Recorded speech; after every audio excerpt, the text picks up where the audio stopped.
I'm Patrick Bailey with iQlist.com. Today is March 19th, 2018, and in this video, I'm going to be trying to get rid of some wisps that occurred on a print I just recently printed out. I don't know how well this is going to show up, but there's a little wisp on this little taco stand I made, and I'm going to be trying two different ways to get rid of it. One, I'm going to try to use a heat gun. And the other way I'm going to try to use is a little deburring tool that can be used that's kind of used in CNC shops to get aluminum off of, little Sharpies off the sides of aluminum. So with that, let's get going. Okay, now for those of you who might be curious about this little taco stand I showed you, here is the URL on Thingiverse for it. And it happens to be thing 2683422. And it's kind of cool. I think I have an idea about redesigning it a little bit because my wife had an incident with it the other day. But it's a really cool, neat design. It kind of worked for what it should do. But it's very prone to having, I'm calling them wisps, but I guess cobwebs too. Cobwebs, wisps. Now, I'm new to 3D printing. Very, very new. So maybe there's a better word for that. And if someone knows it, just post a message down here so I can use the correct word. But for now, I'm going to call them wisps or cobwebs. And as you can see here, I'll probably show this one. I might try to maybe get some better pictures here to show what's going on. But there's a lot of little wisps in here, little cobwebs back and forth. And so I'm new to this. I haven't done this before, but I looked around a few different places on how do you get rid of these. And one idea was to use a heat gun, just to heat it up enough and those wisps will pull back. Now, I haven't even tried it yet, so I don't even know how well it'll work, but I'm really curious because I happen to have a heat gun. So I'm going to give it a shot. But I haven't seen anyone do this. Maybe people are, but eons ago, I used to work in a CNC shop, and we would pull aluminum, and it'd have after you machined it, you might have little burrs on the side, and so you'd use this little thing called a deburring tool, where you kind of scrape off the sign. It would kind of cut things off and kind of, get rid of all those little jaggies on there. So I wanted to try that too, just to see how well it worked. I have no idea, but I want to give it a shot. So with that, let's get going on the heat gun. Okay, if you're watching this, you may not even know what a heat gun is. You may not have been run across or have had to use it. It's kind of a strange thing unless you're in electronics or, I guess, 3D printing, I guess we use a lot. But I'm new, so I'm learning. But I do have a lot of electronics and some soldering and stuff, so I happen to own a heat gun. This particular heat gun is the Heaterizer XL3000 heat gun that I bought from SparkFun years ago. And here is the URL for them. And SparkFun's a great company. They make all kinds of cool electronic stuff. So highly recommend their little heat gun, especially for the price. There's some shipping there too, but also I looked over and I guess they're doing some on Amazon now. So it looks like you can get it all shipped for $23, which is not bad. But anyway, heat gun really is just like it's a hair dryer on steroids. So you don't want to dry your hair with this, but there's different kinds of heat guns that get to different temperatures and they can get really, really, really hot. I was looking over at some other ones. I was curious on getting a heavy duty one possibly in the future. And I looked over at this one, this DeWalt D26960K, which looks interesting. It's $120, but it can get really, really hot. I think, I was looking it up the other day. I think it got to 1,000 degrees or something like that. It's crazy hot. And also for me, it has a carrying case. Carrying cases are important. But anyway, super, super hot. And you can use electronics. Sometimes you use it. Some heat guns are so hot that they can melt solder. This little guy is not one of them. So should be nowhere near hot enough well, you can totally melt this. It's just plastic. So if you put the heat gun on there long enough, you're going to melt it. But from what I've seen, people just kind of go back and forth real easily and get it down. So heat guns, they're just really overgrown hair dryers, really, but they can put out a lot of heat. So much so that some of them can melt solder. So be very, very careful with a heat gun. So now that I've had my little spiels on what a heat gun is, let's go actually use it and see what kind of results I can get. Okay, so hopefully we'll try to take as many shots as we can there, but you can see all these little wisps, these little cobwebs back and forth. And so we'll see how well this takes care of all that. I'm trying to get this dark background here. Hold on. Keep it nice and still. Sorry.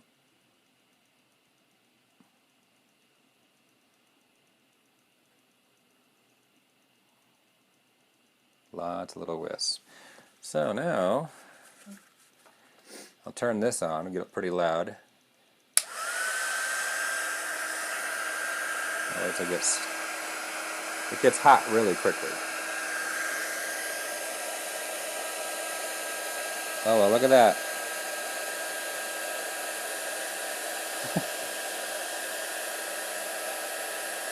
Wow. Those, you see that? Okay, watch.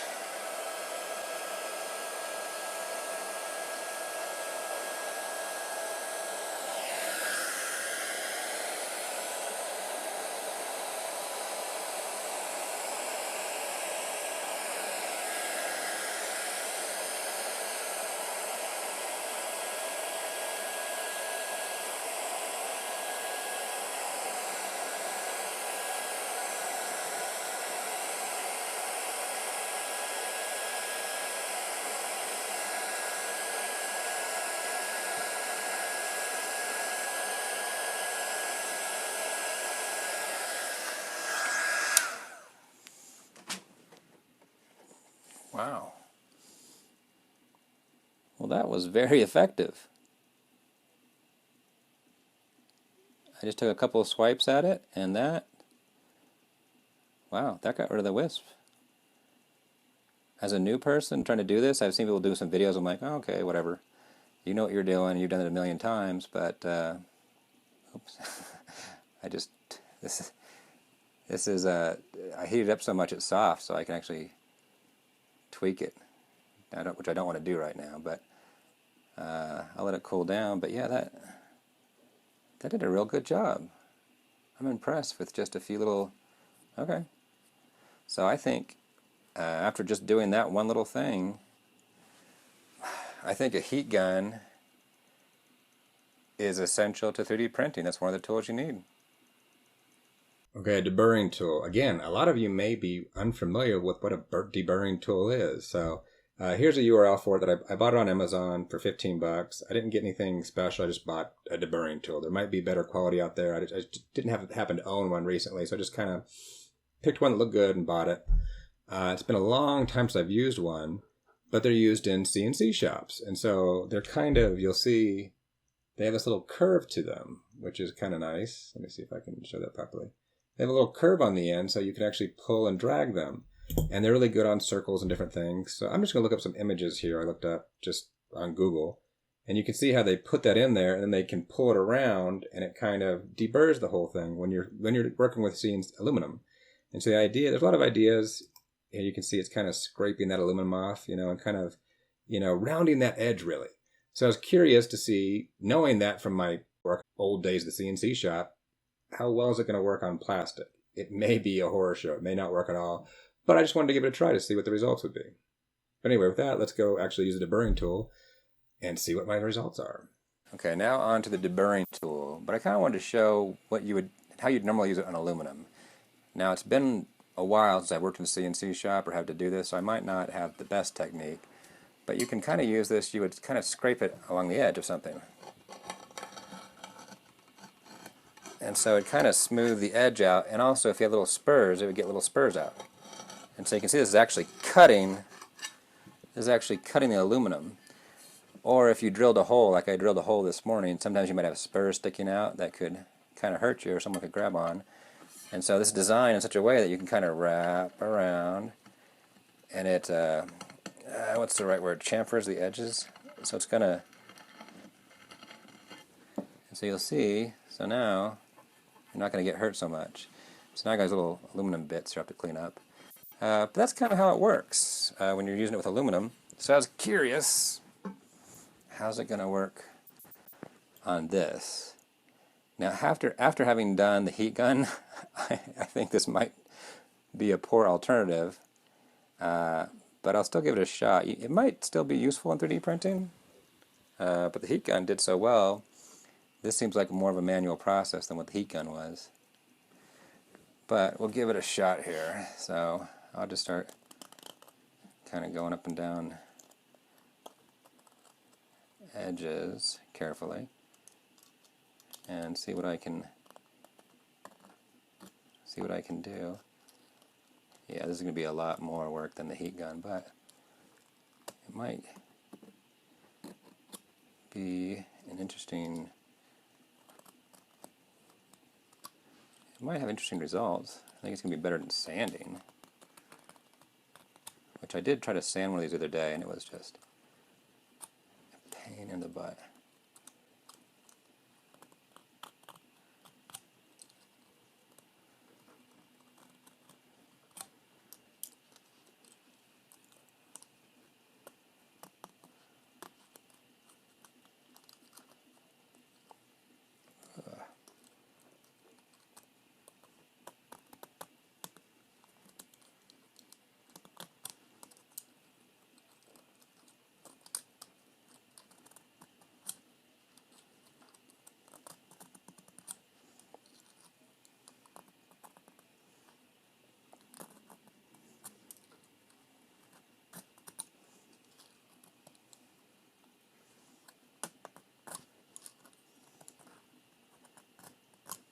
Now this is sharp, so be careful if you're going to do something like this not to cut yourself, like I almost did right there.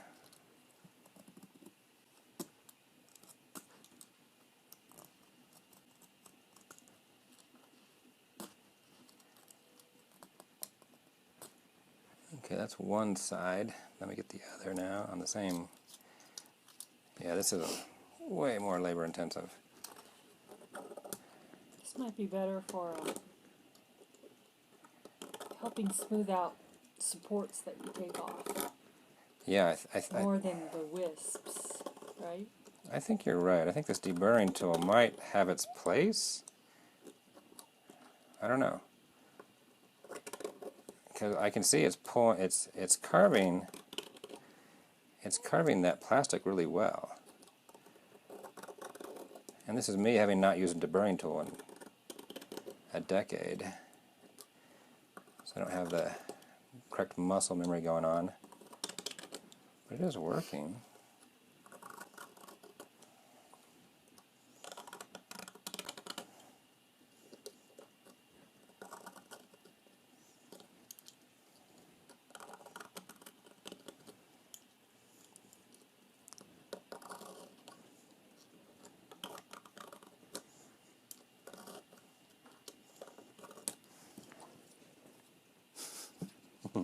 I can still see, yeah, there's still plenty of wisp left over.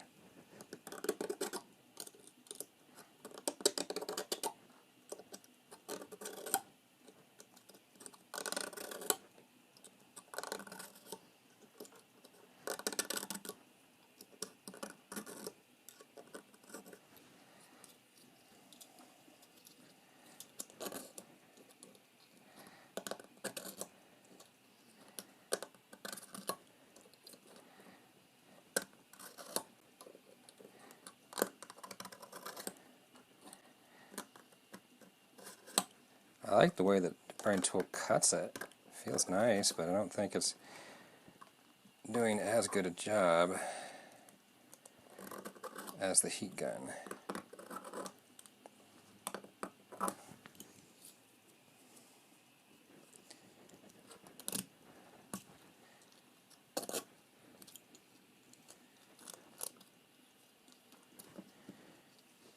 Yeah, see, I made quite a disaster here with all these filings.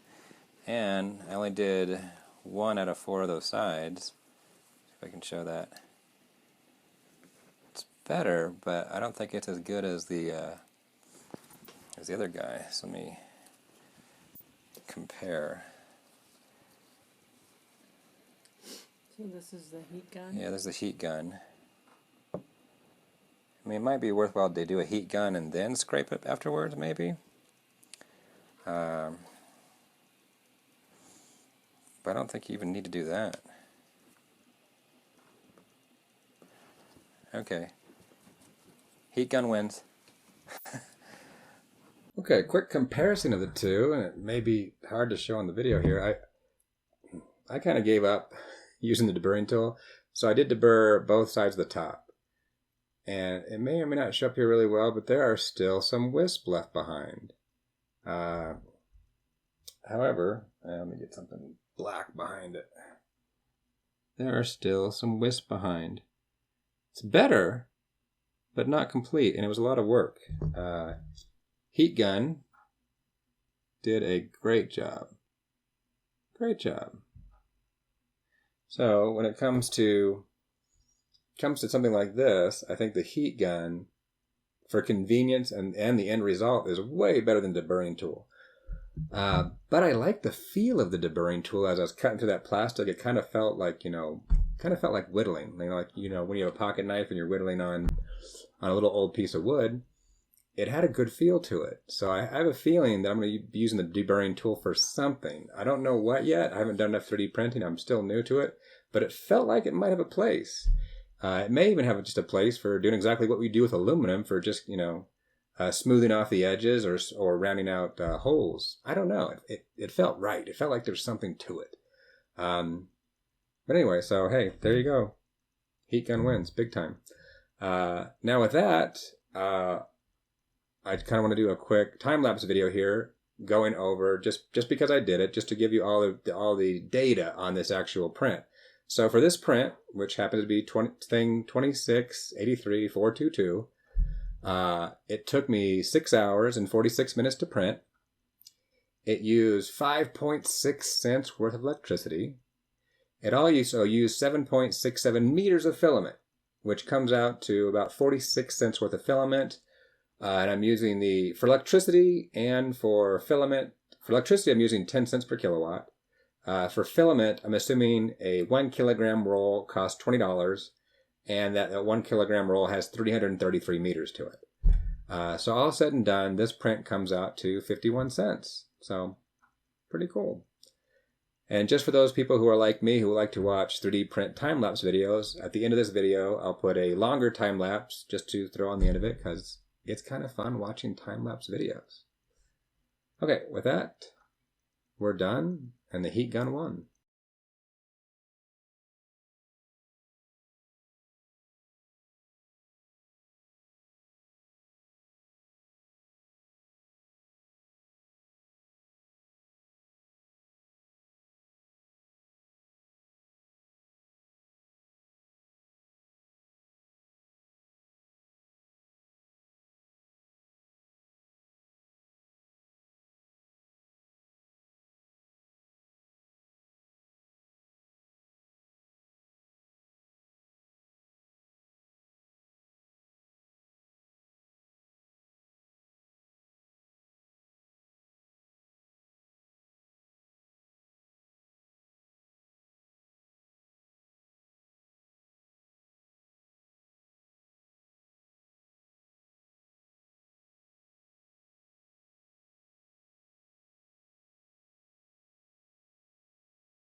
hey, if you liked the video, please give it a thumbs up.